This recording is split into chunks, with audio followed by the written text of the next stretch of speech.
Hi, this is Durga Prasad. I am working as a JEE faculty in Chennai, India. Today I am going to demonstrate on derivatives. We know that y is equals to f of x is a function. So values of y depends upon values of x.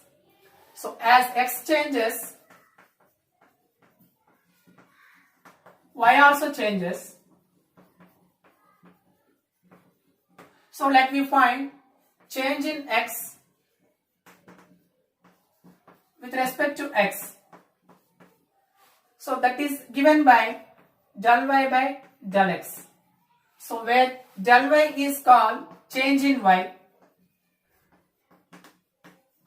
del x is called change in x. Now rate of change in y with respect to x is equals to del y by del x. Rate of change in y with respect to x is denoted as del y by del x. Now this is given by the derivative dy by dx.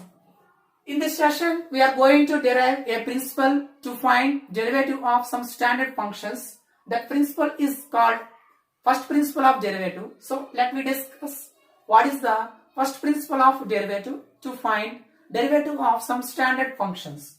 So first principle of derivative.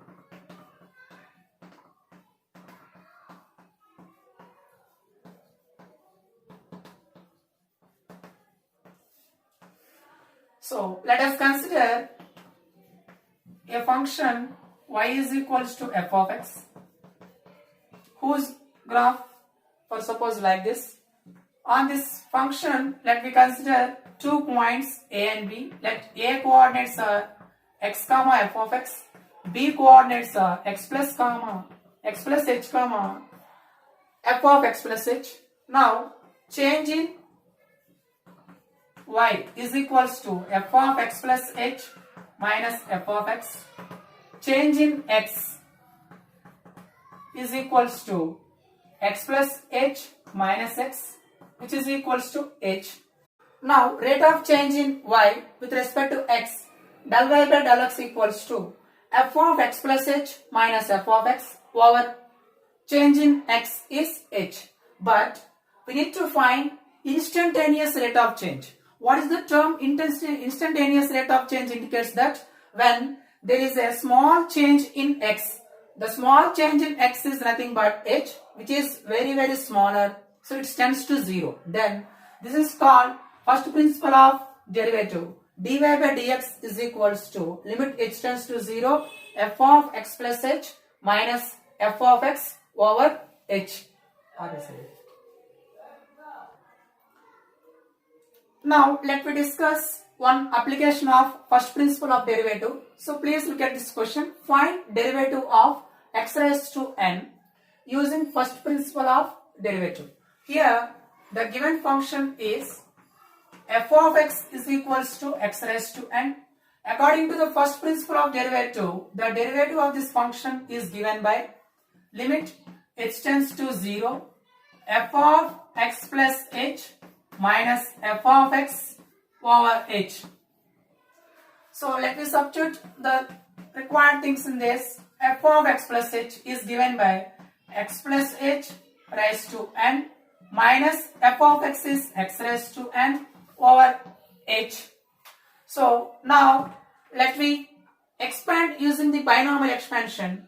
X plus h raised to n. This is expanded using the binomial expansion as nc0 x raised to n plus nc1 x raised to n minus 1 h plus nc2 x raised to n minus 2 times h square, and the last term in this expansion is ncn h power n. So expand x plus h raised to n using the binomial expansion. We have nc0 x raised to n plus nc1 x raised to n minus 1 h plus nc2 x raised to n minus 2 h square plus so on plus ncn x raised to 0 h raised to n minus x raised to n, the term here, over h. Now we know that NC0 value is 1, so this expansion is x raised to n. NC1 is n times x raised to n minus 1 times h, plus NC2 n into n minus 1 times 2 x raised to n minus 2 times h square, plus NCn is also 1, so which is h raised to n minus x raised to n all over h. So the two terms are cancelled, x raised to n and negative x raised to n are cancelled here, and in each term we can get h common. Then we have limit h tends to 0. If we get h common from this term, we left with n times x raised to n minus 1, plus here n times n minus 1 times 2 x raised to n minus 2. Here h square means it is the product of h times h. So we get 1h as common, one more thing will be left there, so h raised to 1. And in the last term we have h raised to n minus 1 over h. So h cancel, and if you substitute h value as 0, this term will be vanished and all the terms will become 0. Only this term will be left. So this is n times x raised to n minus 1. So therefore the derivative of x raised to n is equals to n times x raised to n minus 1. So this is a standard result which can be proved using derivatives. So thank you.